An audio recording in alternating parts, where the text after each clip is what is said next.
എത്ര ദിവസമായി അവ വെള്ളം കുടിച്ചിട്ട് ഇപ്പൊ എനിക്ക് വെള്ളം തരാൻ നിൽക്കണേ. അവ എത്ര ദിവസമായി വെള്ളം കുടിച്ചിട്ട്. അയ്യോ. അഞ്ചരക്കണ്ടി കോളേജിലെത്തി നിതിൻ രാജിന്റെ കുടുംബം. പൊട്ടിക്കരഞ്ഞ് പിതാവ്. മകനെ കൊന്ന പ്രിൻസിപ്പാളിനെ കാണേണ്ടെന്ന് പിതാവ്.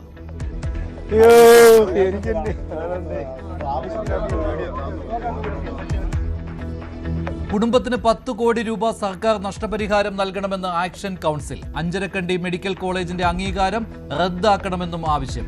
അഞ്ചരക്കണ്ടി മെഡിക്കൽ കോളേജിലേക്ക് ദളിത് ലീഗ് നടത്തിയ മാർച്ചിനിടെ ഉന്തും തള്ളും.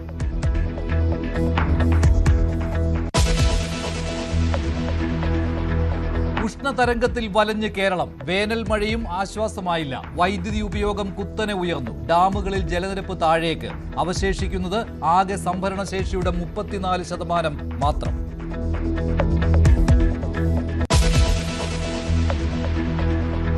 പാലക്കാട് വിക്ടോറിയ കോളേജിലെ സ്ട്രോങ് റൂം ഇന്ന് തുറക്കില്ല. തീരുമാനം വിവാദമായതിന് പിന്നാലെ തുറക്കാൻ തീരുമാനിച്ചത് EVM സ്ട്രോങ് റൂം അല്ലെന്ന് ജില്ലാ കളക്ടർ. വോട്ടെണ്ണൽ ദിനം വരെ സ്ട്രോങ് റൂമുകളോ സീൽ ചെയ്യാത്ത മുറികളോ തുറക്കരുതെന്ന് മുഖ്യ തെരഞ്ഞെടുപ്പ് ഓഫീസർ.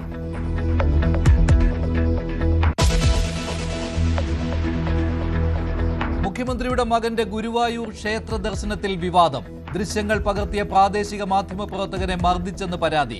മറ്റ് മാധ്യമപ്രവർത്തകരോട് ദൃശ്യങ്ങൾ ഡിലീറ്റ് ചെയ്യാൻ ആവശ്യപ്പെട്ടു.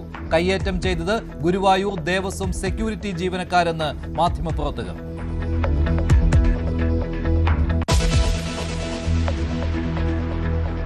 കാലടി സർവകലാശാല ശങ്കര ജയന്തി ആഘോഷത്തിൽ പങ്കെടുക്കാൻ ഭീഷണിയെന്ന ആരോപണം. വിദ്യാർത്ഥികൾക്ക് വാട്സാപ്പ് സന്ദേശം അയച്ചത് സംസ്കൃതം വ്യാകരണ വിഭാഗം വകുപ്പ് മേധാവി.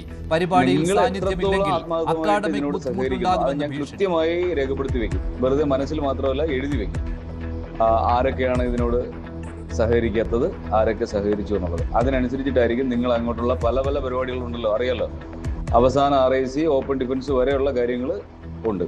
അപ്പൊ അതിന് നിങ്ങൾക്ക് ഡിപ്പാർട്ട്മെന്റിന്റെ ഭാഗത്ത് നിന്നുള്ള സഹായം കിട്ടണമെങ്കിൽ, വേണ്ട രീതിയിൽ കിട്ടണമെങ്കിൽ നിങ്ങൾ നമ്മളുടെ അടുത്ത് സഹകരിച്ചാൽ മാത്രമേ ആ രീതി പരിഗണിക്കൂ. ഞാൻ വളരെ കർശനമായി പറയണം. പ്രതിഷേധവുമായി SFI. ലെബനനിലെ സൈനിക നീക്കത്തിനിടെ സൈനികൻ യേശുവിന്റെ പ്രതിമ തകർത്തു. ഇസ്രായേലിന് വ്യാപക വിമർശനം. മാപ്പ് പറഞ്ഞ പ്രധാനമന്ത്രി. പ്രതിമ തകർത്ത IDF സേനാംഗത്തിനെതിരെ കടുത്ത നടപടിയെന്ന് ഉറപ്പു നൽകി.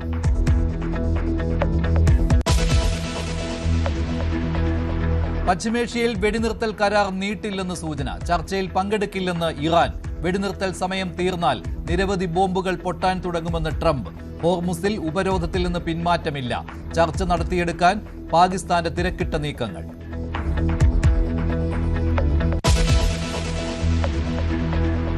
ബംഗാളിലും തമിഴ്നാട്ടിലും ഇന്ന് കൊട്ടിക്കലാശം. റോഡ് ഷോകളും റാലികളുമായി പ്രചാരണാവേശം പാരമ്യത്തിൽ. തമിഴ്നാട്ടിൽ ഒറ്റഘട്ടമായി. ബംഗാളിൽ ആദ്യഘട്ടം മറ്റന്നാൾ.